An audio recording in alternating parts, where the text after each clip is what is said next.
محترمی صدر مجلس، محترم بزرگوں، نوجوان بھائیوں، پیارے بچوں، پردہ نشین ماں اور بہنوں،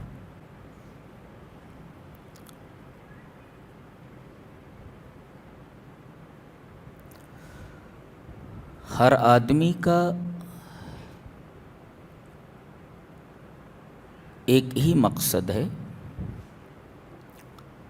ایک ہی تمنا اور ایک ہی آرزو ہے کہ مرنے کے بعد وہ جنت میں چلا جائے۔ بس قرآن حکیم نے اس بات کو بڑے خوبصورت پیرائے میں بیان کیا ہے۔ فرمایا فَمَنْ زُحْزِحَ عَنِ النَّارِ وَأُدْخِلَ الْجَنَّةَ فَقَدْ فَازَ وَمَا الْحَيَاةُ الدُّنْيَا إِلَّا مَتَاعُ الْغُرُورِ۔ جو جہنم سے بچا لیا گیا اور جنت میں داخل کر دیا گیا، وَأُدْخِلَ الْجَنَّةَ فَقَدْ فَازَ، وہ کامیاب ہو، ہی بیکیم سکسیسفل، بس وہی کامیاب ہو۔ اور رہی ہے دنیا کی زندگی، وَمَا الْحَيَاةُ الدُّنْيَا إِلَّا مَتَاعُ الْغُرُورِ، دھوکے کی ٹٹی ہے، یہ دھوکے کا سامان ہے۔ ایک نکتہ بتاتا ہوں۔ ایک صاحب نے پوچھا کہ مجھے عورتوں کے پردے پر تقریر کرنی ہے تو کوئی نکتہ بیان کیجیے۔ میں نے ان سے کہا کہ آپ نے حضرت سلیمان علیہ السلام اور ملکہ بلقیس کا واقعہ سورہ نمل میں 19ویں پارے میں پڑھا ہے؟ کہاں پڑھا ہے؟ کہا کہ کیا واقعہ ہے؟ کہا کہ پہلے تو ان کا تخت منگایا گیا ملکہ کا، اور اس کے بعد ایک خصوصی محل میں انہیں داخل کیا جانے لگا۔ صرح ممرد، بہت ہی خوبصورت انداز سے بنا ہوا محل۔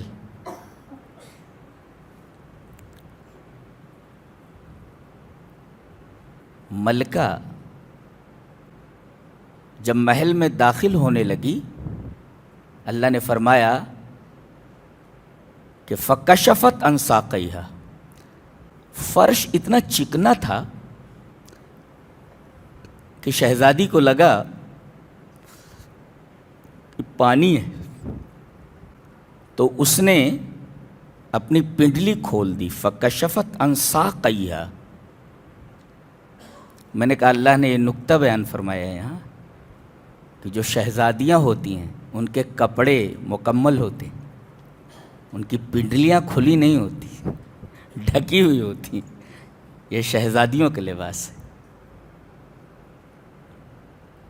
اور میں نے یہ بھی نکتہ بیان کیا کہ بے لباسی کی وجہ جانتے ہیں آپ؟ آدمی بے لباس کب ہوتا ہے؟ لباس کب اتار پھینکتا ہے؟ جب نظروں کا دھوکہ ہو۔ اس لیے کہ ملکہ بلقیس نے جب یہ دیکھا فَلَمَّا رَأَتْهُ حَسِبَتْهُ لُجَّةً وَكَشَفَتْ عَنْ سَاقَيْهَا، اس نے چکنے فرش کو پانی کی لہر سمجھا۔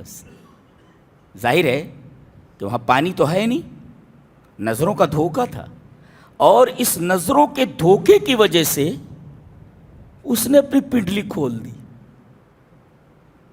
تو ایک نکتہ تو یہ ملا کہ شہزادیاں پورا لباس پہنتی ہیں، ان کی پنڈلیاں نہیں دکھتی ہیں۔ یہی وجہ ہے کہ نماز میں اگر عورت کی پنڈلی کھلی ہوئی ہو نماز نہیں ہوتی اس کی، جی نماز نہیں ہوتی۔ بال کھلے ہوئے ہوں نماز نہیں ہوتی، پنڈلی کھلی ہوئی نماز نہیں ہوتی۔ تو شہزادیوں کا جو لباس ہوتا ہے وہ پورا لباس ہوتا ہے، پنڈلیاں ڈھکی ہوتی۔ کسی شاعر نے بڑا اچھا کہا ہے کہ کمی لباس کی تن پر عجیب لگتی ہے، کمی لباس کی تن پر عجیب لگتی ہے، امیر باپ کی بیٹی غریب لگتی ہے۔ یعنی باپ اسے کم لباس میں دیکھ کر کے بھی بے شرمی سے دیکھتا رہتا ہے، اسے شرم نہیں آتی، تو شہزادیوں کو جو لباس ہوتا ہے وہ پورا لباس ہوتا ہے. اور عورت بے لباسی میں اس وقت مبتلا ہوتی ہے جب وہ نظروں کے دھوکے میں پھنس جائے. آج یورپ نے جو گندگی اور جو بے لباسی مسلم معاشرے میں پھیلائی ہے، اور مسلم معاشرے نے بلا سوچے سمجھے اس کو ایکسیپٹ کر لیا ہے، در حقیقت یہ دھوکہ ہی تو ہے. دھوکہ کیسے ہوتا ہے؟ ہم جب سڑک پر کار سے جا رہے ہوتے ہیں تو دور ایسا لگتا ہے جیسے سڑک کے اوپر پانی بہہ رہا ہو. ظاہر ہے کہ آپ جب قریب جائیں گے تو وہ پانی نہیں ہوگا. یہ نظروں کا دھوکہ ہے. اس نظروں کے دھوکے کی وجہ سے ہم سڑک کے اوپر ریت کو یا میدان میں ریت کو پانی سمجھ بیٹھے. ایسا فلما رأته حسبته لجة وكشفت عن ساقيه. تو قرآن حکیم کے بولنے کا انداز بڑا پیارا ہے، بہت حسین انداز میں بولتا ہے. اس کے بولنے کو جو لیول ہے وہ بالکل عجیب و غریب لیول ہے. وہ اسے ہم جیسے قرآن حکیم کے برسوں کے طالب علم ہی سمجھ سکتے ہیں کہ کس مقام سے اور کس لیول سے بولتا ہے. ایک ہوتی ہے زبان، ایک ہوتی ہے قرآن کی زبان، ایک ہوتی ہے عربی زبان، ایک ہے قرآن کی زبان. ٹھیک ہے وہ بھی عربی ہی زبان میں ہے، مگر اس کا جو لیول ہے بولنے کا وہ بہت ہی اونچا لیول ہے، ہائیسٹ لیول آف ٹاکنگ.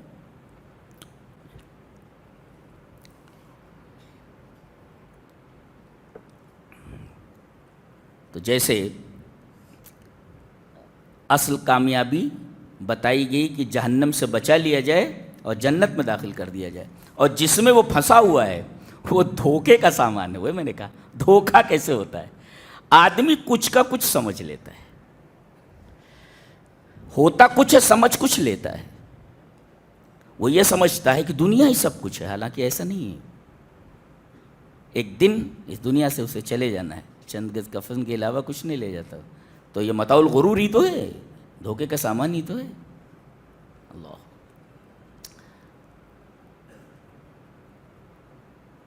اچھا، یہ جو جہنم سے بچا لیا گیا اور جنت میں داخل کر دیا گیا اور حقیقی کامیابی اسے ملی، کس بنیاد پر؟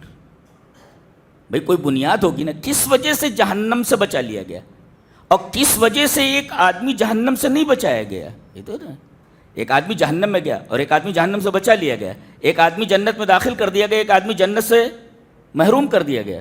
وجہ تو ہونی چاہیے نا. وجہ ہے. اب ہم وہ تفصیل سے وجہ بتائیں گے. اگر یہ بات سمجھ میں آ گئی تو ہماری زندگی کا مقصد اور قرآن حکیم کے بتائے ہوئے مقاصد کا خلاصہ ہمارے سامنے آ جاتا ہے.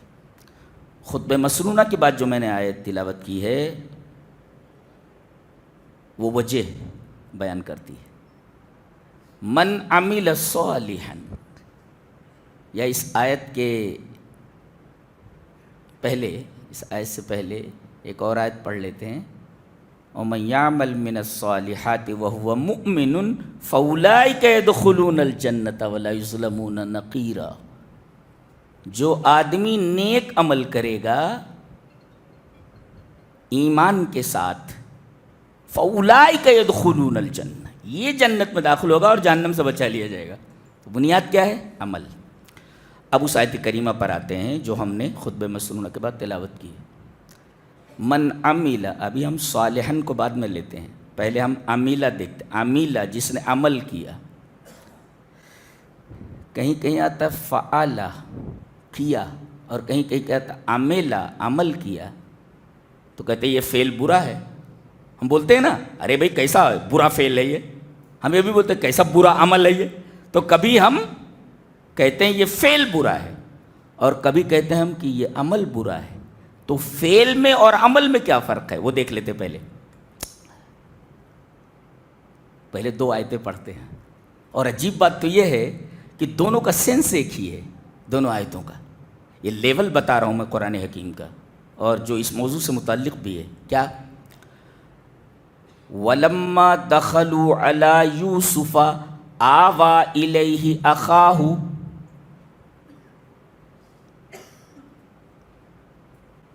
حضرت یوسف علیہ السلام نے اپنے بھائیوں سے کہا، اس وقت وہ پہچان نہیں سکے تھے، بولے گھر میں اور کون ہے، ظاہر نہیں کرنا چاہتے تھے کہ میں یوسف ہوں، تم لوگوں نے تو اسے پستی کے اندر ڈال دیا تھا اور اللہ تعالیٰ نے اسے بلندی عطا فرمائی۔ اس کا مطلب وہ تو عز من تشاء و تذل من تشاء، اللہ جسے عزت دے اس کو کوئی ذلیل نہیں کر سکتا، جسے ذلیل کرے اسے کوئی عزت نہیں دے سکتا، یہ ذہن میں رکھ لیں۔ انہوں نے تو نیچے پھینک دیا تھا، کنویں کے اندر پھینک دیا تھا کہ مر جائے گا یہ، لیکن اللہ تبارک و تعالیٰ نے انہیں پستی سے نکال کر کے کس بلندی پر پہنچا دیا، کنویں کی تہ سے نکال کر بادشاہت کے تخت پر بٹھا دیا۔ اور یہ اللہ تعالیٰ کا قانون ہے کہ حکومت کسی کو دیتا ہے، اقتدار کسی کو دیتا ہے، کس لیے دیتا ہے؟ فَلْيَنْظُرْ كَيْفَ يَعْمَلُونَ، وہ یہ دیکھنا چاہتا ہے کہ عمل کیسا کرتے ہیں۔ دیکھیے یہاں عمل کے اوپر فیصلہ ہوتا ہے جی، اگر عمل آپ کا غلط ہے تو آپ کا کان پکڑ کر کے تخت سے اتار کر کے فٹ پاتھ پر کھڑا کر دیا جاتا ہے، اور آپ کا عمل اگر اچھا ہے تو پھر آپ کو موقع دیا جاتا ہے کام کرنے کا۔ فَلْيَنْظُرْ كَيْفَ تَعْمَلُونَ، یہ دیکھنے کے لیے کہ تم کام کیسا کرتے ہو، تو وہاں بھی عمل ہی ہے، دنیا کے اندر بھی ایسا ہی ہے، اگر آپ عمل کریں گے تو آپ کو اچھا بدلہ ملتا ہے یہاں بھی۔ تو یہ بادشاہت کے تخت پر بٹھا دیا جاتا ہے یہ دیکھنے کے لیے کہ عمل کیسا کرتے ہیں، کہ خلاصہ عمل ہی ہے جی۔ تو وَلَمَّا دَخَلُوا عَلَىٰ يُوسُفَ آوَىٰ إِلَيْهِ أَخَاهُ قَالَ إِنِّي أَنَا أَخُوكَ فَلَا تَبْتَئِسْ بِمَا كَانُوا يَفْعَلُونَ، یا اس طرح بِمَا كَانُوا يَعْمَلُونَ۔ اب دیکھیے فَلَا تَبْتَئِسْ بِمَا كَانُوا يَعْمَلُونَ، وہ جب دوبارہ بنیامین کو لے کر کے آئے تو بنیامین کو لے کر کمرے میں چلے گئے شہر میں، کہا کہ مجھے پہچانتا ہے؟ بولے نہیں، کافی وقت گزر چکا ہوتا ہے ایک بھائی کو دیکھے ہوئے۔ بنیامین بہت چھوٹے تھے اور حضرت یوسف کو انہوں نے طفولت کے عالم میں دیکھا تھا، دونوں ایک دوسرے کو، حضرت یوسف تو پہچان گئے مگر بنیامین نہیں پہچان سکے، اور اس وجہ سے بھی ان کے خیال میں یہ بات نہیں آئی کہ بھائی کو تو پھینک دیا گیا تھا، وہ اتنا بڑا آدمی کیسے ہو سکتا ہے۔ یہاں نظروں کا دھوکہ ہے یہاں بھی۔ کہا کہ کون ہے آپ؟ انی انا اخوک، آئی ایم یور برادر، میں تمہارا بھائی ہوں، انی انا اخوک۔ رونے لگے سر۔ تو حضرت یوسف نے اپنے بھائی کو دلاسا دیتے ہوئے کہا فَلَا تَبْتَئِسْ بِمَا كَانُوا يَعْمَلُونَ، دیکھ ان کے کرتوتوں پر جو کر رہے تھے، جو کرتے تھے، اس پر دل گرفتہ مت ہو، غمگین نہ ہو۔ اب دیکھیں یہاں پر عمل کی نسبت کن کی طرف کی گئی ہے؟ بھائیوں کی طرف کی گئی جی، اور بھائی انسان ہے، تو گویا کہ عمل کی نسبت انسانوں کی طرف کی جاتی ہے جی۔ عمل کون کرتا ہے؟ انسان کرتا ہے، جانور عمل نہیں کرتا ہے، یہ فرق ہے۔ یعنی جانور عمل نہیں کرتا، عمل کی نسبت جانوروں کی طرف نہیں کی جاتی، لیکن عجیب بات ہے کہ فعل جو جانوروں کی طرف بھی منسوب ہوتا ہے اور جس کی نسبت انسانوں کی طرف بھی کی جاتی ہے، یہ کن کی طرف آئے؟ حضرت نوح علیہ السلام کی قوم کے لیے، ذرا دیکھ لیتے ہیں۔ وَأُوحِيَ إِلَىٰ نُوحٍ أَنَّهُ لَن يُؤْمِنَ مِن قَوْمِكَ إِلَّا مَنْ قَدْ آمَنَ فَلَا تَبْتَئِسْ بِمَا كَانُوا يَفْعَلُونَ، بینی وہی سینس ہے۔ دیکھیے وہاں بِمَا كَانُوا يَعْمَلُونَ ہے اور یہاں بِمَا كَانُوا يَفْعَلُونَ ہے۔ نوح کی طرف وحی کی گئی کہ جتنے لوگ تیری قوم کے ایمان لا چکے ہیں بس اتنے ہی ایمان لائیں گے، اب آگے ایک آدمی بھی ایمان لانے والا نہیں ہے۔ اللہ 950 سال تک، 1000 سال تک یہ آدمی توحید کی دعوت دیتا رہا، صرف 80-82 لوگ ایمان لائے، اور بتا دیا گیا اللہ کی طرف سے کہ جتنے لوگ ایمان لا چکے ہیں اب ایک آدمی بھی آگے ایمان لانے والا نہیں ہے۔ وَأُوحِيَ إِلَىٰ نُوحٍ أَنَّهُ لَن يُؤْمِنَ إِلَّا مَنْ قَدْ آمَنَ، جتنے لوگ ایمان لا چکے ہیں بس اتنے ہی، اب آگے کوئی ایمان لانے والا نہیں ہے،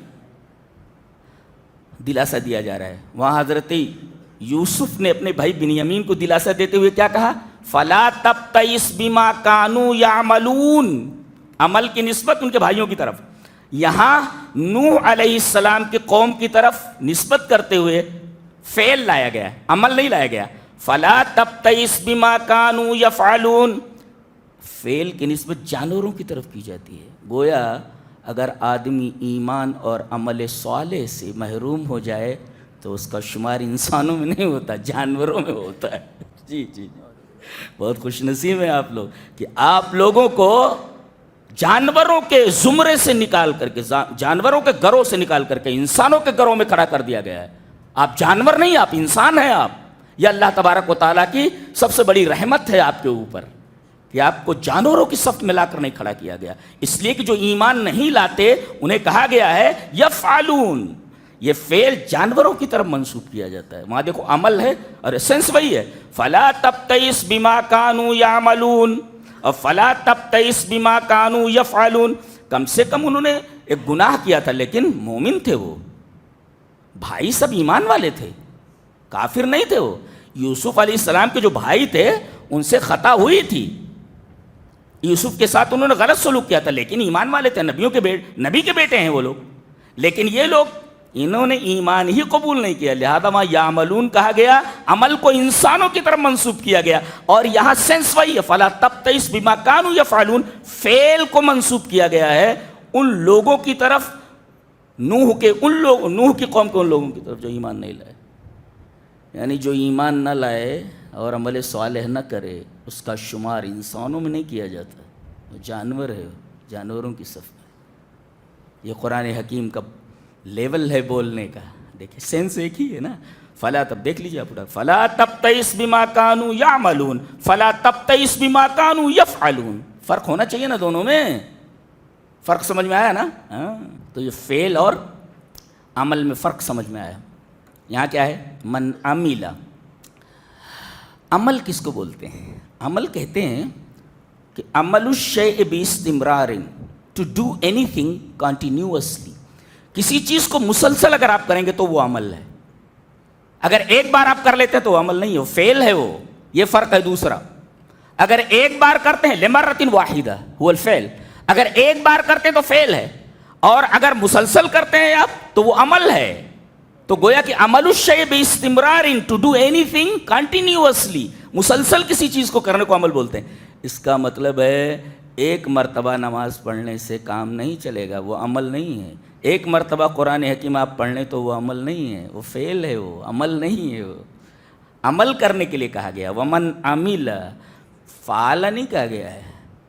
اور آپ انسان ہیں، ان سے مطالبہ کیا جا رہا ہے کہ وہ کام کریں تو مسلسل کریں، اس لیے کہ عمل میں استمرار داخل ہے، کنٹینیوٹی داخل ہے، تسلسل داخل ہے. اگر عمل مسلسل نہیں ہے تو وہ عمل نہیں ہے، وہ کام عمل کے دائرے میں نہیں آتا. ہو کوئی کام اگر آپ مسلسل کر رہے ہو تو وہ عمل ہے، اور اگر کام مسلسل نہ کر رہے ہو، ایک مرتبہ دو مرتبہ کر کے چھوڑ دیا تو وہ عمل نہیں ہے، وہ فعل ہے. وہ یہ سمجھ میں آیا؟ عمل یہ اتنی اہم چیز ہے کہ دنیا کی ساری چیزیں مرنے کے بعد ایک حد تک ساتھ دیتی ہیں. مرنے کے بعد ایک حد تک ساتھ دیتی ہیں، اس کے بعد کوئی ساتھ نہیں دیتا، صرف ایک چیز. چلیے وہ حدیث پڑھ لیتے ہیں.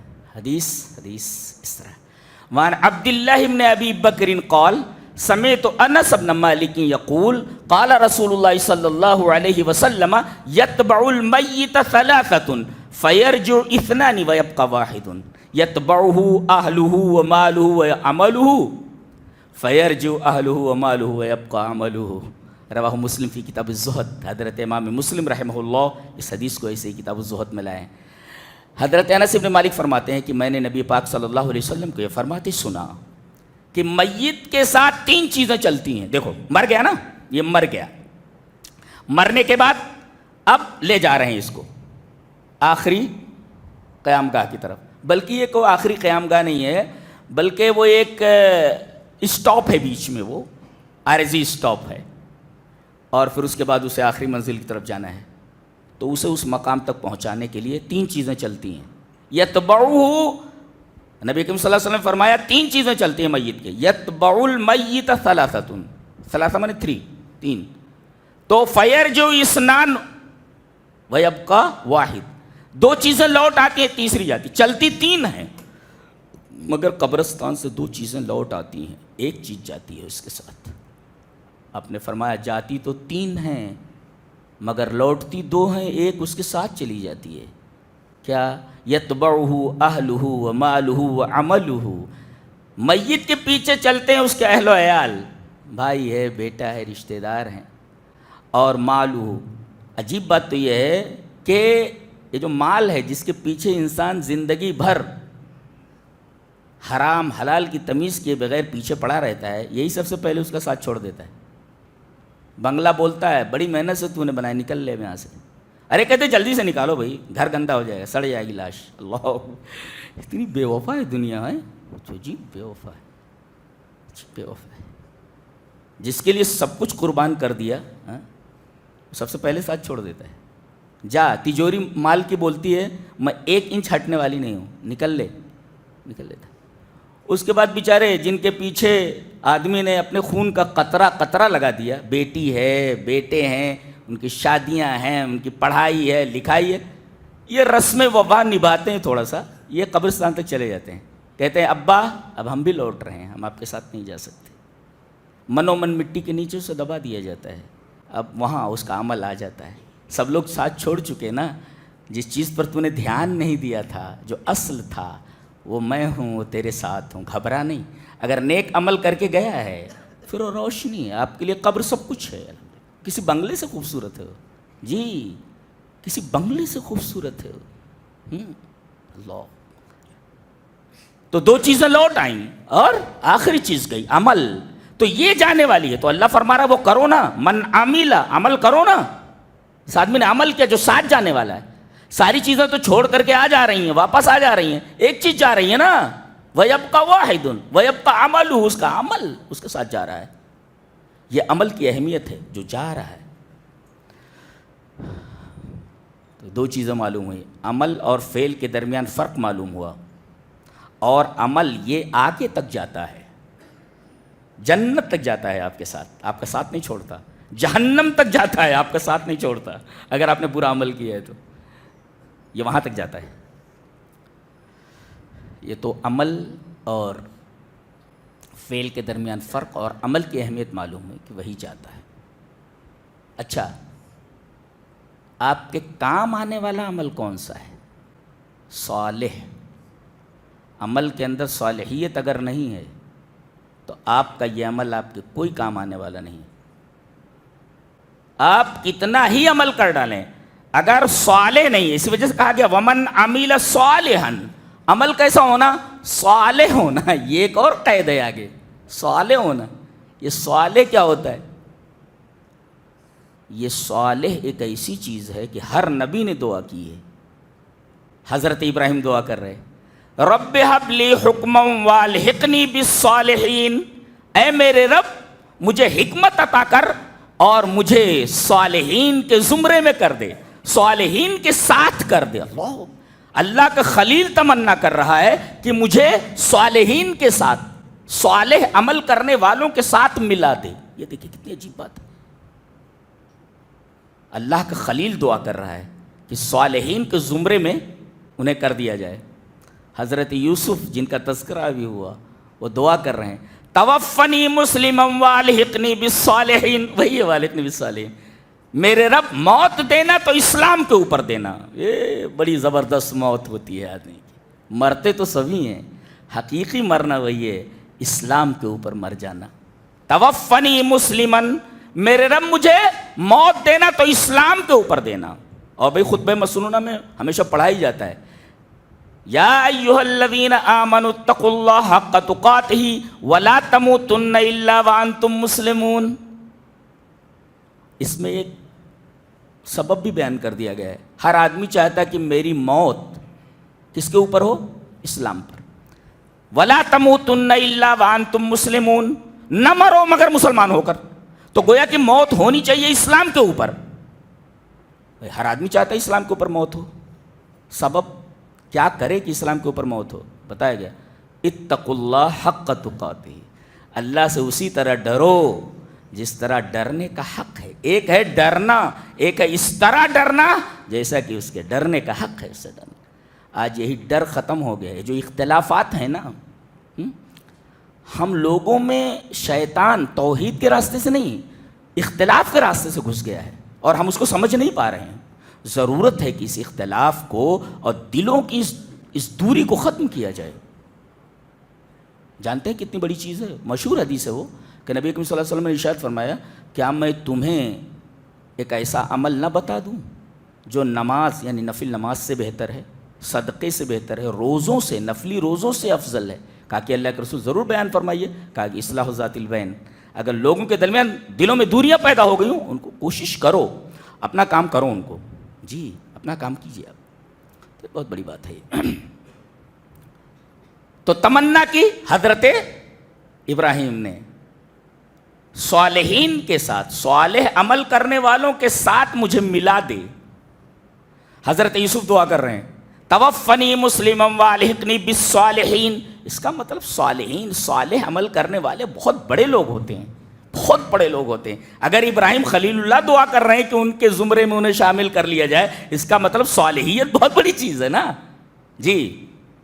اور ایک جگہ فرمایا گیا کہ جب آدمی 40 سال کا ہو جائے تو اسے کیا کرنا چاہیے؟ چلیے وہ آیت پڑھ لیتے ہیں، سورہ احقاف کی، یہ مشہور آیت ہے۔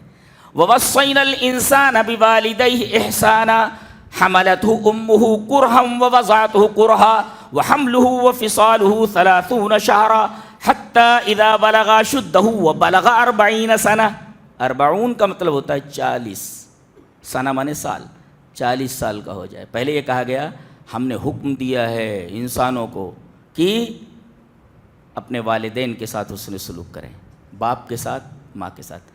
پہلے والدین کہا گیا، ماں باپ دیکھو قرآن حکیم کا انداز بیان کس لیول سے بات کرتا ہے، دیکھو غور سے دیکھو۔ وَوَصَّيْنَا الْإِنسَانَ یہ نہیں کہا ہم نے حکم دیا، ہم نے وصیت کی ہے، اور وصیت جو ہوتی ہے نا پوری کی جاتی ہے، وصیت کو پوری کرنا ضروری ہے جی۔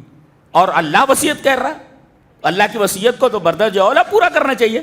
تو ہم نے وصیت کی کس کو؟ انسانوں کو۔ کیا وصیت کی؟ وَوَصَّيْنَا الْإِنسَانَ بِوَالِدَيْهِ إِحْسَانًا، اپنے والدین کے ساتھ حسن سلوک کریں۔ والدین آ گیا، ماں باپ دونوں۔ اب آگے جو بیان ہے صرف ماں کا ہے۔ حملت، میری ماں اور بہن سن نہیں، دیکھو، حملتہ امہ کرہا ووضعتہ کرہا، 3 مرتبہ، 3 درجات باپ سے بلند ہے ماں کے، اور تینوں وجہیں بیان کی گئی ہیں۔ ایک تو وہ تھک تھک کر 9 مہینہ پیٹ میں رکھتی ہے، اور دوسرے پیدا ہونے کے بعد وہ دودھ پلاتی ہے اس کو، اور پھر وضع حمل کے وقت جو تکلیف برداشت کر سکتے۔ باپ یہ تینوں کام نہیں کرتا ہے، لہذا فطری طور پر ماں کا درجہ بلند۔ اچھا ایک نقطہ یہاں یاد رکھو، ماں کا حق زیادہ بڑا ہے، باپ سے زیادہ بڑا ہے، لیکن عظمت باپ کی بڑی ہے جی، دونوں میں فرق ہے۔ اس لیے کہ قرآن میں کہیں ماں کی نہیں قسم کھائی گئی ہے، باپ کی قسم اللہ نے کھایا ہے۔ نہیں معلوم آپ کو؟ لا اقسم بہذا البلد وانت حل بہذا البلد ووالد وما ولد، اللہ قسم کھاتا ہے باپ کی اور بیٹے کی، بچوں کی۔ دیکھو باپ کی قسم اللہ نے، ماں کی قسم کہیں نہیں کھائی ہے اللہ نے۔ تو یہ فرق یاد رکھو کہ ماں کا حق بڑا ہے، لیکن باپ کی عظمت بڑی ہے، سب کچھ قربان کر دیتا ہے جی جی، اپنی اولاد کے لیے سب کچھ قربان کر دیتا ہے۔ تو ماں کا حق بڑا ہے، لیکن عظیم کون ہوتا ہے؟ عظمت کس کی ہے؟ باپ کی ہے۔ اسی وجہ سے اللہ تعالیٰ نے ماں کی قسم نہیں کھائی ہے پورے قرآن میں، باپ کی قسم کھائی، والد کی۔ ووالد، واو قسمیہ یہاں، ووالد وما ولد، قسم ہے باپ کی۔ اس کا مطلب یہ ہوا حق ماں کا بڑا ہے مگر عظمت باپ کی ہے۔ یہ دونوں میں فرق ملحوظ رکھا جائے، سمجھ میں آیا جی۔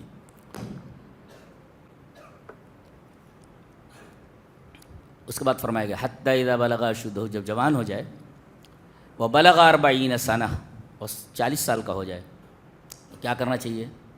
قال رب اوزعنی ان اشکر نعمتک التی انعمت علی وعلی والدی وان اعمل صالحا ترضاہ، وہی آگے صالحا جی، دعا کرے کہ اللہ مجھے توفیق دے، توفیق دے مجھے۔ دیکھو کسی چیز میں اللہ توفیق نہ ہو تو کام پورا نہیں ہوتا. اسی وجہ سے اللہ سے توفیق مانگنی چاہیے. توفیق کا مطلب سمجھاتا ہوں میں, نہیں سمجھو گے توفیق کا مطلب آج تک. اس کو ایک مثال سے سمجھاتا ہوں. آپ اپنے گھر سے وضو بنا کر کے, اذان ہو چکی ہے, وضو بنا کر کے آپ اپنے گھر سے مسجد کے لیے نکلے. نیت کیا ہے؟ نماز ادا کرنا, ایک نیک کام کے لیے نکلیں. اچانک کوئی بدماش دوست آپ کو مل گیا اور آپ کو باتوں میں الجھا لیا, یہاں چل وہاں چل وہاں چل, آپ کی نماز چلی گئی. دیکھیے نکلے تو تھے آپ, لیکن توفیق اللہ کی طرف سے نہیں ہے. یہ اصل چیز ہے. آپ نیک کام کرنے کے لیے چلتے ہیں, لیکن جب توفیق نہ ہو تب تک آپ نیک کام انجام نہیں دے سکتے. تو توفیق مانگا کیجیے اللہ سے کہ بیچ میں اڑچن نہ آ جائے کوئی. تو یہ اڑچن کا ہٹ جانا یہ توفیق الہی سے ہوتا ہے. یہ توفیق ہے. یہ توفیق کی مثال جو میں نے دی ہے وہی ہے. قال رب اوزعنی, مجھے توفیق دے, ان اشکر نعمتک التی انعمت علی, کہ میں تیری ان نعمتوں کا شکریہ ادا کروں جو نعمت تو نے مجھ پر کی ہے. کیسی نعمت؟ علم کی نعمت, مال کی نعمت, حسن کی نعمت, تمام چیزوں کی نعمتیں آ گئی جو تو نے نعمت میرے اوپر کی ہے. تو گویا کہ نعمت جتنی بڑی ہو شکر اتنا بڑا لازم ہے انسان کے اوپر. ان اشکر نعمتک التی انعمت علی وعلی والدی, ماں باپ کو بھی مت چھوڑو. جو میرے ماں باپ پر تو نے انعام کیا ہے تو مجھے توفیق دے کہ میں اس کا شکر ادا کر سکوں. اور وان اعمل صالحا, اور یہ بھی توفیق دے کہ میں عمل صالح کروں, جو اس آیت میں ہے من عمل صالحا, اس لیے کہ یہی عمل صالح یہی جنت میں لے جانے والا ہے نا. اللہ,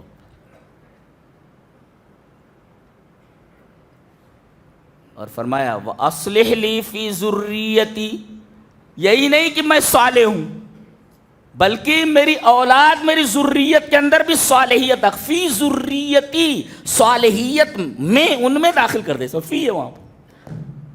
عالم سمجھتے ہیں اس کو کہ فی کا کیا مطلب؟ یعنی خود صالح مت بنو, بلکہ صالحیت کے ساتھ کوشش یہ کرو کہ دوسرے لوگ بھی صالح, جیسا کہ سورہ عصر کے اندر ہے. یہی تو ہے,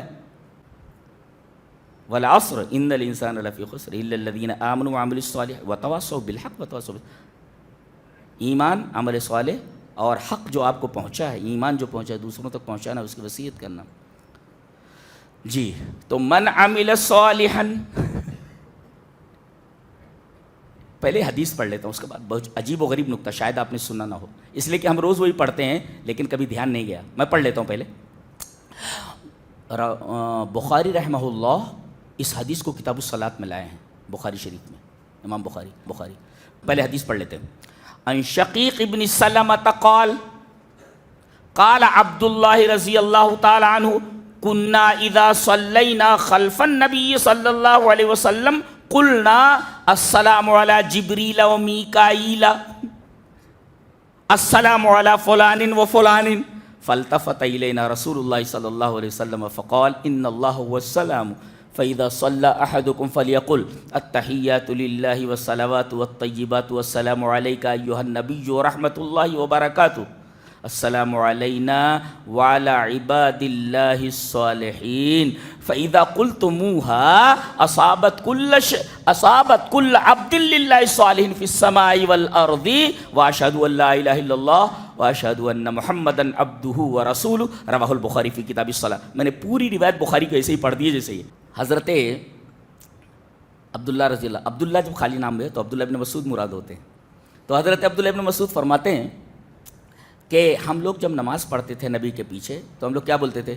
سلامتی ہو جبریل پر, یہ جو قرآن لائے ہیں, سلامتی ہو میکائیل پر کہ وہ روزی بانٹتے ہیں اللہ کے حکم سے, سلامتی ہو فلاں کے اوپر فلاں کو, السلام علی فلان و فلان.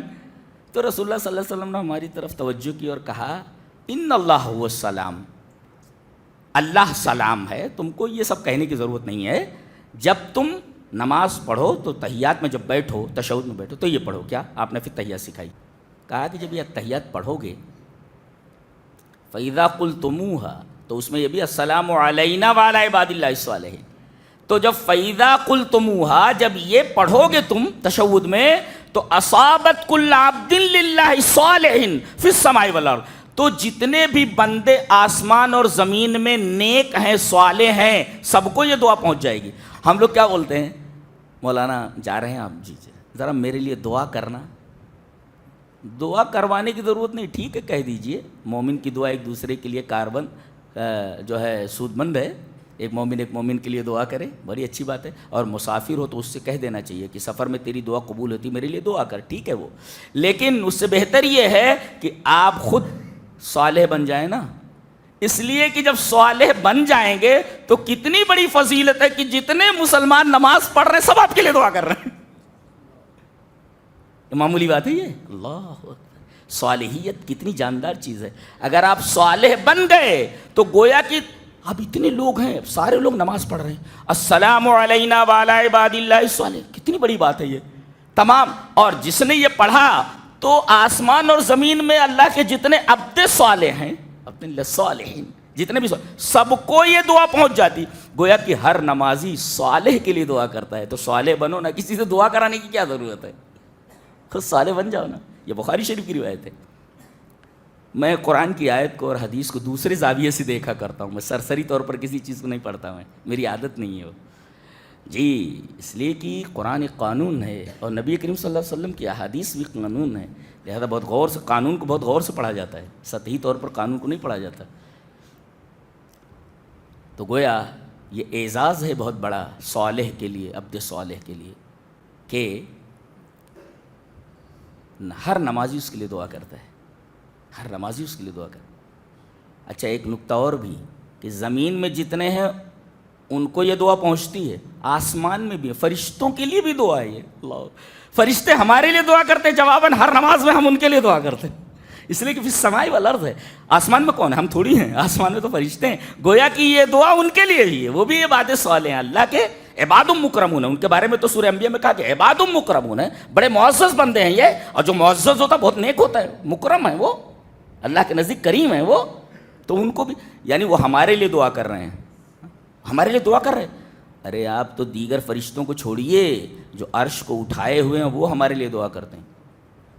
ہاں عرش کو اٹھانے والے فرشتے کتنے طاقتور ہوں گے، اندازہ لگائیے، اللہ کے عرش کو جو اٹھائے ہوئے ہیں، اس وقت 4 اٹھائے ہوئے ہیں، اور جب میدان حشر میں آئیں گے تو 8 ہو جائیں گے، وَيَحْمِلُ عَرْشَ رَبِّكَ فَوْقَهُمْ يَوْمَئِذٍ ثَمَانِيَةٌ، 8 ابھی 4 ہیں، 4 ہیں، ابن قیم نے کہا، اور نص سری ہے کہ قیامت میں 8 ہو جائیں گے۔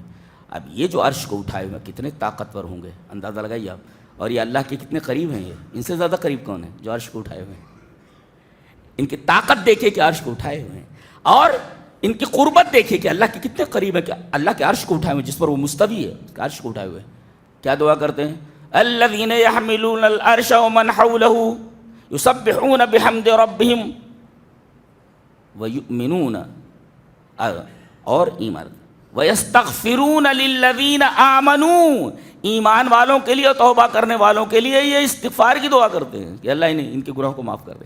تو گویا کہ وہ ہمارے لیے دعا کرتے ہیں، ہم ان کے لیے دعا کرتے ہیں، تحیات میں ہم ان کے لیے دعا کرتے ہیں۔ اصابت کل عبد للہ صالح فی السماء والارض، گویا کہ ہماری دعا فرشتوں کو بھی لگتی ہے، تو وہ بھی خوش ہوتے ہیں کہ دیکھو اللہ کا بندہ نماز، اب اس سے نماز کی عظمت بھی معلوم ہوئی نا، اتنی بڑی بات ہے، نماز کی عظمت معلوم ہوئی کہ اس میں ہم تمام اللہ کے نیک بندوں کے لیے دعا کر رہے ہیں، فرشتوں کے لیے ہم دعا کر رہے ہیں۔ یہ ساری چیزیں نماز پڑھتے وقت یاد رہنی چاہیے کہ ہم کیا بول رہے ہیں، گونگی بہری نماز نہیں پڑھنی چاہیے، جی گونگی بہری نماز نہیں پڑھنی چاہیے۔ اچھا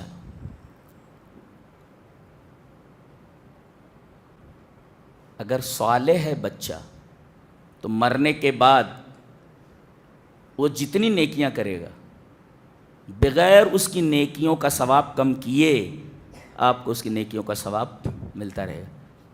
لوگ کہتے ہیں ابا کی طرف سے قربانی کر دی جائے، ابا کی طرف سے یہ کر دیا، ارے بھائی تو جو کچھ کرے گا سب باپ کو ملنے والا ہے۔ جی دلیل یہ حدیث پاک، وعن ابی ہریرہ رضی اللہ تعالی عنہ ان رسول اللہ صلی اللہ علیہ وسلم قال اذا مات الانسان انقطع عنہ عملہ، اب دیکھو ہم ابھی عمل کے اوپر رکے ہوئے ہیں، تمام حدیثیں تمام آیتیں عمل کے اوپر آ رہی ہیں۔ اذا مات الانسان انقطع عنہ عملہ الا من ثلاثۃ، الا من صدقۃ جاریہ او علم ينتفع به او ولد صالح یدعو لہ، رواہ مسلم فی کتاب الوصیہ۔ حضرت امام مسلم رحمہ اللہ اس حدیث کو ایسے کتاب الوصیہ میں لائے، راوی حضرت ابو ہریرہ ہے۔ حضرت ابو ہریرہ رضی اللہ تعالیٰ فرماتے ہیں انسان جب مر جاتا ہے تو اس کا عمل ختم ہو جاتا ہے، ختم۔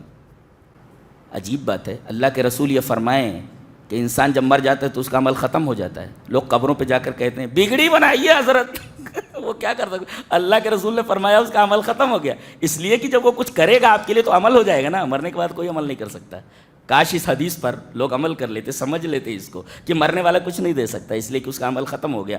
دے گا تو وہ دینا عمل ہو جائے گا نا، یہاں تو مر گیا تو عمل ختم ہو گیا۔ اذا مات الانسان انقطع عمله، کٹ، انقطاع مانے ٹو کٹ ہو گیا، ختم ہو گیا وہ۔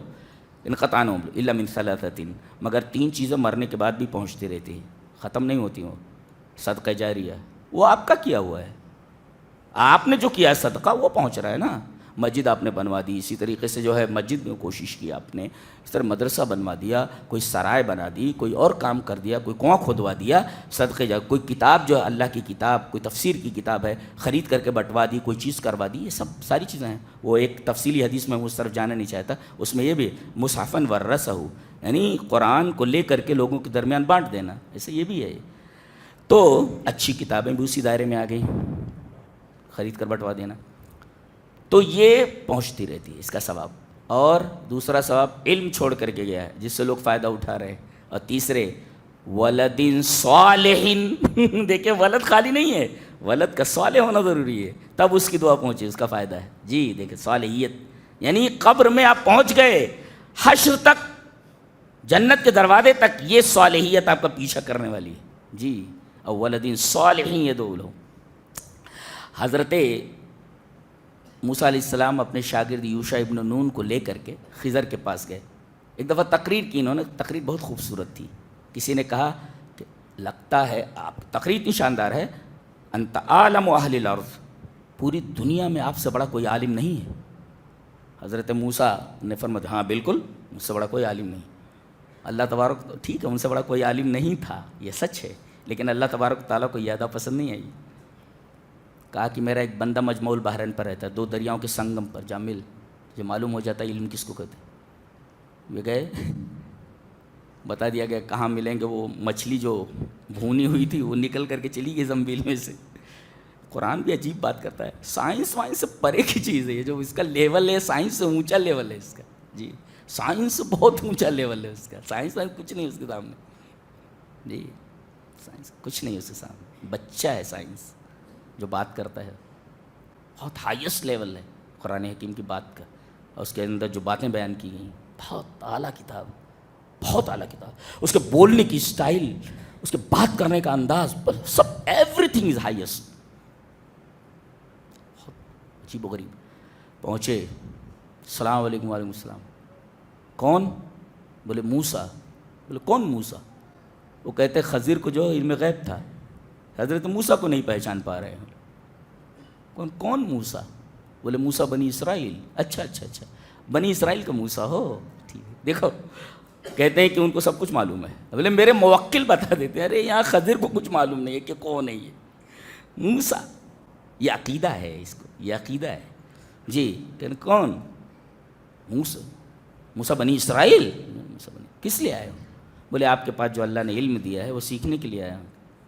لیکن ہمارے یہاں داخلہ نہیں ہوتا، اس لیے کہ یہاں جو طالب علم داخلہ لیتا ہے وہ صبر نہیں کر پاتا ہے، اس لیے کہ میرا علم سیکھنے کے لیے کافی صبر ہونا چاہیے۔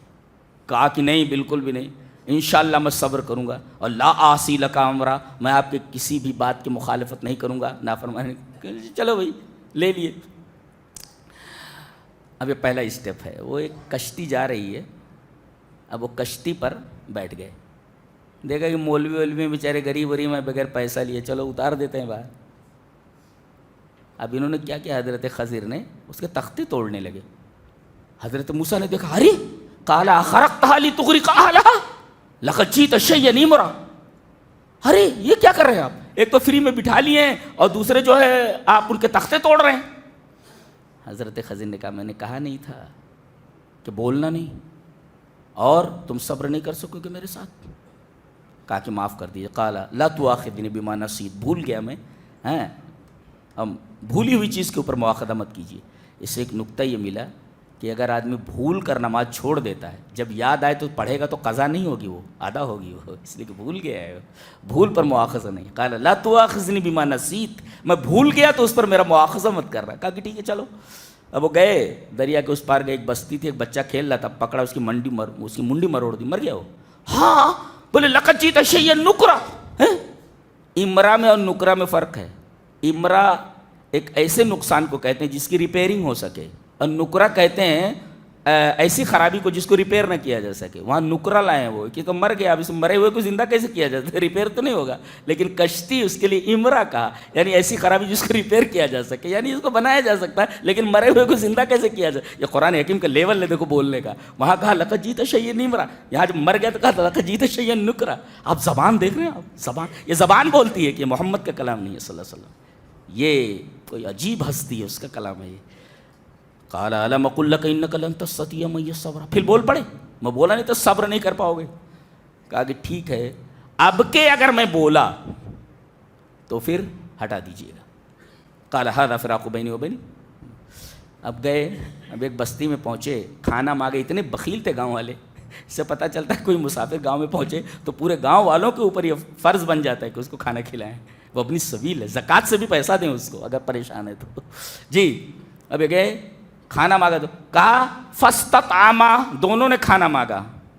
کہتے ہیں حضرت خضر علیہ السلام فرشتے تھے، فرشتے کھانا نہیں کھاتے ہیں، اس کا مطلب یہ فرشتے نہیں تھے جی، اور یہ جنوں کا بھی کھانا نہیں ہے، اس کا مطلب یہ دونوں انسان تھے۔ فاستطعما، دونوں نے کھانا مانگا، یہ نہیں کہ موسیٰ نے کھانا مانگا، دونوں نے کھانا مانگا، اس کا مطلب دونوں انسان ہیں، اور میرا رجحان اسی طرف ہے کہ حضرت خضر انسان تھے، اور اللہ تبارک تعالیٰ نے انہیں عجیب و غریب علم عطا فرمایا تھا۔ رات بھر بھوکے پڑے رہے، صبح جب جانے لگے بستی میں سے تو دیکھا کہ ایک گھر ہے، اس کی دیوار گرا چاہتی ہے، یہ ایک دیوار ہے، وال از ریڈی ٹو کولیپس، گرنے والی ہے وہ۔ حضرت خضر کے جو اللہ نے خدا جو طاقت دی تھی انہیں، لگایا بازو، سیدھا کھڑا کر دیا اسے اور آگے بڑھ گئے۔ تو غصے میں تو تھے، جلالی پیغمبر ہیں یہ، انبیاء بنی اسرائیل کا سب سے معزز پیغمبر ہے، سب سے بڑا عالم ہے یہ۔ اسی وجہ سے اللہ کے رسول بار بار یہ کہتے ہیں اگر موسیٰ بھی آ جائیں مجھے چھوڑ کر ان کی اتباع کرو گے تو گمراہ ہو جاؤ۔ کیوں موسیٰ کا حوالہ کیوں بار بار، عیسیٰ کا کیوں نہیں، کسی اور نبی کا کیوں نہیں؟ اس لیے کہ انبیاء بنی اسرائیل کا سب سے بڑا نبی ہے یہ، اور بہت بڑا عالم ہے۔ اللہ نے اس کو سونٹا دیا تھا ڈنڈا، قوموں کو سدھارنے کے لیے سونٹا ڈنڈا ہوتا، اور قومیں ڈنڈے سے سدھرتی ہیں، کہیں کہ 4 کتابیں عرشہ اتری، 5واں اترا ڈنڈا، 4 کتابیں عرش سے اترے، 5واں ڈنڈے سے سمجھایا جاتا تھا، آدمی سمجھتا نہیں تھا جی۔ تو غصے میں آئے، کہا کہ کیوں سیدھا کر دیا آپ نے، لئن شئت لاتخذت علیہ اجرا، پیسہ لے لیتے تھے، دیوار سیدھی کرنے کا پیسہ لے لیتے تھے، پیسہ آپ نے کیوں نہیں لیا؟ کہا کہ ھذا فراق بینی و بینک، میرے ساتھ رہ کر تم صبر نہیں کر سکتے، چلے جاؤ، لیکن سب سمجھتے جاؤ میں نے ایسا کیوں کیا، وہ تو آپ کو معلوم ہی ہے کیسے ہوا۔ وہ آخری جو بات تھی کہ یہ جو دیوار میں نے سیدھی کی ہے یہ اس گاؤں کے 2 یتیم بچوں کی ہے، اور اس کے نیچے خزانہ گڑا ہوا ہے، وَكَانَ تَحْتَهُ كَنْزٌ لَهُمَا۔ آپ نے فرق سمجھا کہ حضرت موسیٰ کو جو علم دیا گیا تھا وہ علم ظاہر تھا، سامنے دیکھتے تھے، وہ جو کچھ وہ دیکھ رہے ہیں کہ کشتی کیوں توڑی گئی، کشتی ٹوٹ رہی ہے، لیکن حضرت خضر یہ دیکھ رہے ہیں کہ کشتی کا انجام کیا ہونے والا ہے۔ حضرت موسیٰ دیکھ رہے خالی دیوار ہے، لیکن حضرت خضر کو اللہ نے وہ علم عطا کیا تھا کہ دیوار کے نیچے کیا ہے جو دکھائی نہیں دے رہی، وہ علم دیا تھا آپ کو۔ اللہ اکبر، کیا علم ہے! یعنی قرآن حکیم جو جس لیول سے بات کرتا ہے، معلوم ہوتا ہے سائنس اس کے سامنے کچھ بھی نہیں ہے، کچھ بھی، کون سا علم ہے یہ کہ دیوار کے نیچے اسے خزانہ نظر آ جائے، یہ کون سا علم ہے کس کے پاس ہے یہ علم؟ اللہ۔ اور کہتے ہیں اس وجہ سے میں نے سیدھا کیا ان 2 بچوں کو فائدہ پہنچ جائے، نہیں تو پورے گاؤں والے وہ خزانہ لے لیتے۔ وَكَانَ أَبُوهُمَا صَالِحًا، ان دونوں کا باپ صالح تھا، نیک تھا، ایسا بولتے۔ اس کا مطلب یہ کہ نیکیاں نسلوں میں متوارث ہوتی ہیں، اگر آپ اپنے بچوں کو فائدہ پہنچانا چاہتے تو آپ نیک بنیے۔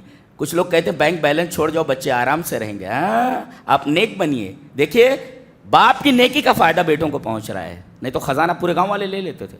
حضرت ابن عباس رضی اللہ تعالیٰ تفسیر تبری میں ہے قال ابن عباس رضی اللہ تعالیٰ عنہما فی قولہ وکان ابوہما صالحا قال حفظ بصلاح ابیہما، اپنے باپ کی نیکی کی وجہ سے دونوں کی حفاظت کی گئی ہے. اللہ اکبر. قال حفظ بصلاح ابیہما، ان دونوں بچوں کو ان کے باپ کی نیکی کی وجہ سے، صلاح کی وجہ سے، نیک تھا باپ، اس وجہ سے ان کے خزانوں کی حفاظت کی گئی. گویا اگر آپ نیک ہیں تو آپ کے مال کی حفاظت بھی اللہ کے ذمہ ہو جاتی ہے. یہ نیکی کا فائدہ، صالحیت کا فائدہ ہے. کتنی بڑی بات ہے یہ. ومن عمل صالحا، ابھی ہم صالحن پر تھے. صالح کس کو کہتے ہیں؟ اللہ. اب صالح کا مطلب سمجھ لیں کہ صالح کب ہوتا ہے عمل. ہم کوئی بھی عمل کریں صالح کب ہوتا ہے. محاسن التاویل للقاسمی، بہت بڑی اچھی تفسیر ہے. انہوں نے لکھا کہ العمل الصالح هو العمل التابع لکتاب اللہ و سنت رسولہ وهو ثابت علی ایمانہ علی الموت. کہتے ہیں کہ عمل صالح کب ہوتا ہے؟ جب وہ عمل کتاب اور سنت کے مطابق ہو. اگر آپ کوئی ایسا عمل کر رہے ہیں جو رسول کی سنت کے مطابق نہیں ہے، وہ عمل صالح نہیں ہے.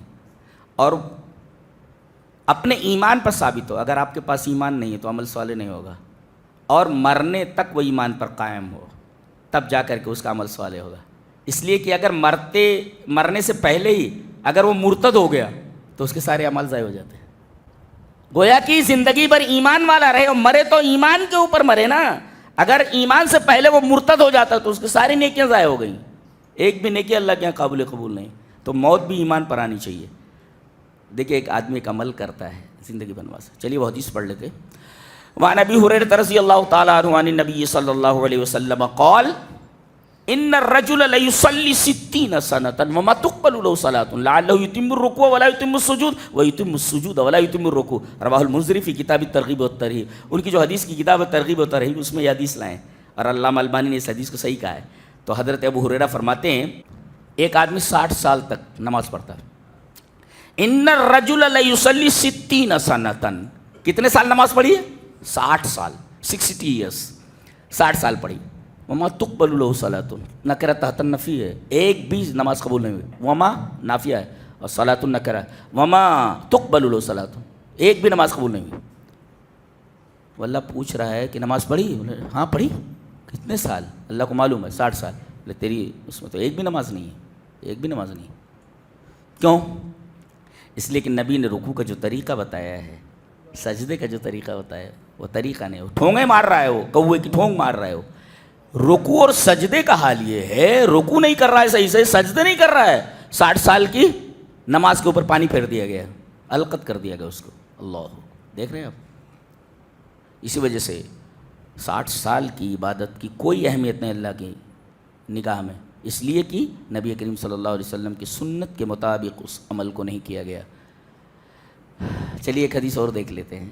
عن ابی قلابۃ حدثنا ابو سلیمان مالک بن الحویرث قال صلوا كما رأيتموني أصلي فإذا حضرت الصلاة فليؤذن لكم أحدكم وليؤمكم أكبركم. رواه البيهقي في السنن الكبرى في كتاب الصلاة. امام بیہقی رحمہ اللہ اس حدیث کو سنن کبریٰ میں لائے ہیں، بیہقی میں ہے کہ نبی کریم صلی اللہ علیہ وسلم نے ارشاد فرمایا. مالک بن حویرث روایت کے راوی ہیں. آپ نے فرمایا کہ قال لنا رسول اللہ صلی اللہ علیہ وسلم، ہم سب صحابہ سے نبی کریم صلی اللہ علیہ وسلم نے فرمایا صلو کما رأیتمونی اصلی، جی میں جس طرح نماز پڑھتا ہوں تم اس طرح نماز پڑھو. چلیے اس حدیث کو ایک اور حدیث سے پروف کر لیتے ہیں جسے امام بخاری لائے ہیں. وعن ابی وائل عن حذیفہ رضی اللہ تعالی عنہ رأى رجلا لا يتم ركوعه ولا سجوده فلما قضى صلاته قال له حذیفہ ما صلیت وحسبه قال لو مت على غیر سنت محمد صلی اللہ علیہ وسلم. رواہ البخاری فی کتاب الصلاۃ. حضرت امام بخاری اس حدیث کو ایسے کتاب الصلاۃ کے اندر ابو وائل بولتے ہیں میں نے حضرت حذیفہ رضی اللہ تعالیٰ عنہ کو دیکھا. روایت کرتے ہیں کہ انہوں نے ایک آدمی کو دیکھا، حضرت حذیفہ نے آیا اور نماز پڑھ رہا ہے. جب نماز سے فارغ ہوا تو اس کو بلایا، کہا کیا کر رہے تھے؟ بولے نماز پڑھ رہا تھا. بولے ما صلی تھا، تو نے نماز نہیں پڑھی؟ ارے بولے میں نے نماز تو پڑھی ہے. بولے ما صلی تھا، تو نے نماز نہیں پڑھی. اور راوی کہتے ہیں کہ میں سمجھتا ہوں کہ انہوں نے یہ کہا لو مت مت علی غیر سنت محمد صلی اللہ علیہ وسلم، اگر تو اسی طرح نماز پڑھتے ہوئے مر گیا تو کم سے کم تیری نماز سنت رسول پر تو نہیں ہوگی۔ بعض لوگ پوچھتے ہیں کہ بھئی رفع الیدین نہ کیا جائے تو کیا نماز نہیں ہوگی، امن بالجہر نہ کیا جائے تو نماز نہیں ہوگی، سورہ فاتحہ نہ پڑھا جائے تو نماز نہیں ہوگی، ایسا پوچھتے رہتے ہیں۔ مطلب یہ ہمیں معلوم نہیں۔ جواب کیا ہے اس کا؟ یہ جو اس میں ہے کہ ہم یہ سب نہیں جانتے، ہم وہی جواب دیں گے جو حذیفہ نے کہا، کیا اگر اس طرح تو نماز پڑھتے ہوئے مر گیا تو کم سے کم تیری نماز سنت رسول پر تو نہیں ہوگی، اس لیے کہ یہ سب سنت سے ثابت ہے۔ لو مت مت علی غیر سنت محمد صلی اللہ علیہ وسلم، وہ صرف اتنا ہی کر رہا تھا نا کہ رکوع اور سجدے برابر نہیں کر رہا تھا، آپ نے فرمایا لو مت مت علی غیر سنت محمد صلی اللہ علیہ وسلم۔ اب دیکھیں، من عمل صالحا، جس آدمی نے نیک عمل کیا، نیک عمل کب ہوتا بتایا گیا کہ کتاب و سنت کے مطابق ہو، ایمان کی حالت میں ہو اور ایمان پر ہی موت ہوئی ہو، 4 چیزیں ہونی چاہیے، سنت کے مطابق، اللہ کی کتاب کے مطابق، ایمان والا ہو اور ایمان ہی پر اس کی موت ہوئی ہو۔ یہ 4 چیزیں یاد رکھیے، یہ 4 چیزیں اگر پائی جاتی ہیں تو آپ کا عمل صالح ہے، ورنہ نہیں۔ تو ابھی ہم نے من عمل صالحا پر بحث کی ہے۔ من ذکر او انثی، یہ عمل صالح جو کرنا ہے یہ صرف مرد کو کرنا ہے نہیں، بلکہ کہا گیا ذکر او انثی۔ امام ابن عاشور نے تحریر و تنویر میں لکھا، جو ان کی تفسیر کی کتاب ہے، ان احکام الاسلام یستوی فیہما الذکور والاناث، جتنے بھی احکام اسلامیہ ہیں اس میں عورت اور مرد سب برابر ہیں۔ جس طرح مرد پر نماز فرض ہے اسی طرح عورت پر بھی فرض ہے، جس طرح روزے مردوں پر فرض ہیں عورتوں پر بھی فرض ہیں، تو احکام اسلام جس طرح مردوں پر فرض ہیں عورتوں پر بھی فرض ہے، من ذکر او انثی، اس لیے کہ دونوں کو جنت اور جہنم میں جانا ہے۔ جی، دونوں کے لیے جنت اور جہنم بنی ہے، صرف مردوں کے لیے نہیں ہے، عورتوں کے لیے بھی ہے۔ جنت جس طرح مردوں کے لیے عورتوں کے لیے، جہنم جس طرح مردوں کے لیے اسی طرح عورتوں کے لیے۔ تو ان احکام الاسلام یستوی فیہا الذکور والاناث، مرد اور عورت دونوں احکام اسلامی میں برابر ہیں۔ ٹھیک ہے، تو مرد اور عورت دونوں کو کرنا ہے نیک عمل۔ اچھا، اس میں ذکرین پہلے لائے گا، میں کہتا ہوں قرآن کے ساتھ لیول سے بولتا ہے، یا ذکرین پہلے لائے گا انثیٰ بعد میں، پہلے مرد بعد میں عورت کا تذکرہ ہے۔ اس کا مطلب عورت کو اللہ تبارک و تعالیٰ نے محکوم بنایا ہے، عورت حاکم ہے، اس لیے کہ فوج کا ایک جرنل ہوتا ہے، اگر وہ نہ ہو تو اٹرینڈم لڑے گی اور ماری جائے گی۔ تو اس طرح آئلی نظام کو چلانے کے لیے بھی ایک سربراہ ہونا ضروری ہے، اس وجہ سے ذکر کو پہلے لایا گیا، مرد کو پہلے لایا گیا۔ اور وہی مطلب ہے الرجال قوامون علی النساء، مردوں کو قوام بنایا گیا عورتوں پر۔ تو من ذکر او انثی وہو مؤمن، ایمان کی قید ہے، وہ تو بتایا گیا ابھی۔ اگر کرے تو نیک عمل، اللہ تعالیٰ نے فرمایا فَلَنُحْيِيَنَّهُ حَيَاةً طَيِّبَةً۔ اس میں ایک نکتہ بڑا عجیب سا ہے، ہم دیں گے نہیں، ایسا ترجمہ لوگ کرتے ہیں۔ اگر کوئی عورت یا مرد نیک عمل کرے تو ہم اس کو حیات طیبہ دیں گے۔ دیں گے کہاں ترجمہ ہوتا ہے؟ دیں گے ترجمہ نہیں ہے یہاں، فَلَنُحْيِيَنَّهُ۔ وہ ایک مفسر نے لکھا ہے کہ ان اسناد الاحیاء الی اسم الجلالہ تشریفا لہ کانہ قیل فانہ حیات طیبۃ منا، یہاں جو ہے فلنحیینہ، ہم اس کو زندہ کریں گے، ایسا ہے، زندہ رکھیں گے اس کو حیات طیبہ پر، یعنی زندہ دیں گے نہیں، زندہ رکھیں گے۔ مفسر لکھتا ہے کہ یہاں اللہ نے فرمایا میں زندہ رکھوں، ہم زندہ رکھیں گے، تو زندہ رکھنے کی اسناد اپنی طرف کی ہے، نسبت کی ہے اسم الجلالہ کی طرف، اللہ نے اپنی طرف کی ہے، تشریفا لہ، اس کی عظمت بیان کرنے کے لیے۔ گویا اللہ یہ کہنا چاہتا ہے یہ جو حیات طیبہ ہے نا، ہم دے رہے ہیں بولے تو، اور اللہ جب بولے ہم دے رہے ہیں بولے تو وہ حیات طیبہ ہوتی ہے۔ اللہ فلنحیینہ۔ اچھا، ایک نکتہ اور ملا کہ عمل صالح کرنے والی قوم ہی زمین پر زندہ کہلائے جانے کی مستحق ہے۔ جو آدمی نیک عمل نہ کرے وہ زندہ نہیں ہوتا ہے، چلتی پھرتی لاش ہوتا ہے وہ۔ جی، زندہ وہی لوگ ہوتے ہیں جو عمل صالح کرتے ہیں۔ فلنحیین، ایسا نہیں کہ ہم انہیں حیات طیبہ، ہم زندہ رکھیں گے۔ گویا کہ اصل زندگی، اصل حیات طیبہ یہ ہے کہ آدمی عمل صالح کرے۔ اچھا جی، حیاک اللہ حیاک اللہ۔ تو یہ جو احیا جو ہے اس کی اسناد اللہ نے اپنی طرف کی ہے. ہم زندہ رکھیں گے بولے تو ہم زندہ رکھیں گے، یعنی اللہ جب بولے ہم زندہ رکھیں گے تو ایک بات یہ معلوم ہے. اور دوسرے عمل صالح کے نتیجے میں وہ احیا ہے، اس کا مطلب جو نیک عمل کرے گا وہی زندہ کہلائے جانے کے مستحق ہے. آج مر چکے ہیں لوگ، مسلمان مر چکے ہیں، کہتے ہیں ہم کو جلا دیا جا رہا ہے. ارے بھائی لاشوں کے ساتھ کیا کیا جاتا ہے؟ جلایا تو جاتا ہے لاشوں کو، اب دفن کر دیا جاتا ہے. مر چکے ہیں، عمل صالح نہیں ہماری زندگی میں نیک عمل. اس لیے کہ کوئی بتایا جاتا ہے حدیث یہ ہے، ارے بھائی ہمارا امام ایسا بولتا ہے وغیرہ وغیرہ، یہ ساری چیزیں موجود ہیں ہمارے یہاں. من عمل صالحا من ذکر او انثی وهو مؤمن فلنحینہ حیاتا طیبہ. حیاتا طیبہ کا کیا مطلب ہے؟ اللہ بنگلہ دے دے گا، کار دے دے گا، 10 دکان دے دے گا، آپ بیٹھے رہیں خالی کھاتے رہیں، یہ حیات طیبہ کا مطلب ہے؟ نہیں. چلیے حدیث دیکھ لیتے ہیں حیات طیبہ کا کیا مطلب ہے. حدیث اس طرح وعن عبداللہ بن عامر بن العاص رضی اللہ تعالی عنہ ان رسول اللہ صلی اللہ علیہ وسلم قال قد افلح من اسلم. اسلم بھائی کا نام آ گیا اس میں حدیث میں. قد افلح من اسلم ورزق کفافا وقنعہ اللہ بما آتاہ. رواہ مسلم فی کتاب الزکوٰۃ. حضرت امام مسلم رحمہ اللہ اس حدیث کو ایسے ہی کتاب الزکوٰۃ. تو حضرت عبداللہ ابن عمر بن عاص رضی اللہ تعالیٰ فرماتے ہیں کہ نبی اکرم صلی اللہ علیہ وسلم نے ارشاد فرمایا کہ 3 چیزیں جس آدمی کو مل جائیں وہ کامیاب ہو گیا. کامیابی کے لیے 3 چیزیں. اسلم، ایک تو اسلام لائے، قد افلح کامیاب ہو گیا ہو. کیا؟ اسلم. ورزق کفافن، اور اسے روپیہ یا رزق کفاف دے دیا گیا. کفاف کا کیا مطلب ہوتا ہے؟ ان یکون بقدر الحاجہ، حاجت کے مطابق دے دیا گیا، ضرورت کے مطابق دے دیا گیا. کسی کے سامنے ہاتھ نہیں پھیلا رہا، 10 نگر نہیں ہے، بس اتنا مل گیا بس. تو یہ ہے رزق کفافن، ضرورت کے مطابق رزق دے دیا. وقنعہ اللہ بما آتاہ، اللہ نے جتنا دیا اس پر قناعت کر لے، جتنا دیا ہے اس پر قناعت کر لے. اب قناعت کا کیا مطلب ہے؟ مفسرین نے لکھا ہے کہ قناعت کا مطلب القناعۃ الرضا بما آتاہ اللہ وترک التشوف الی المفقود والاستغناء بالموجود. القناعہ، قناعت کا کیا مطلب ہے؟ اللہ نے جو دیا ہے اس پر خوش ہو جانا.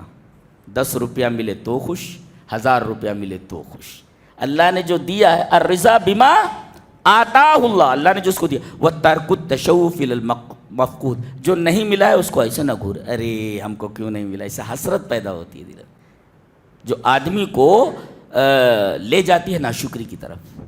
جو آپ کے پاس نہیں ہے، مفقود ہے، اس کی طرف آپ آنکھوں کو پھیلا کر مت دیکھیے. والاستغناء بالموجود، اور جو کچھ موجود ہے اس پر غنی ہو جائیے، بے نیاز ہو جائیے موجود کے ساتھ. یہ ہے قناعت. اور قناعت کے بارے میں اللہ نے فرمایا، رسول نے فرمایا کہ جو آدمی 3 چیزیں کر لے وہ کامیاب ہو گیا. وہی قانع ہو جائے، یعنی قناعت کرنے والا ہو جائے جو اللہ نے اس کو دیا ہے. یہ بہت بڑی دولت ہے، قناعت کی دولت بہت بڑی دولت ہے، یہ اللہ جس کو عطا کر دے. تو اب دیکھ لیجئے فلنحینہ حیاتا طیبہ. حیات طیبہ کا مطلب قناعت کی زندگی. 10 روپیہ ملے تو بھی خوش ہے، 1000 روپیہ ملے تو، 1,00,000 روپیہ ملے تب بھی خوش ہے. یہ تو دنیا میں ہے. وَلَنَجْزِيَنَّهُمْ أَجْرَهُمْ بِأَحْسَنِ مَا كَانُوا يَعْمَلُونَ. حسین، احسن حسین نہیں، احسن ہم عطا کریں گے. اور احسن کیا ہے؟ جنت کا ایک نام حسنہ ہے.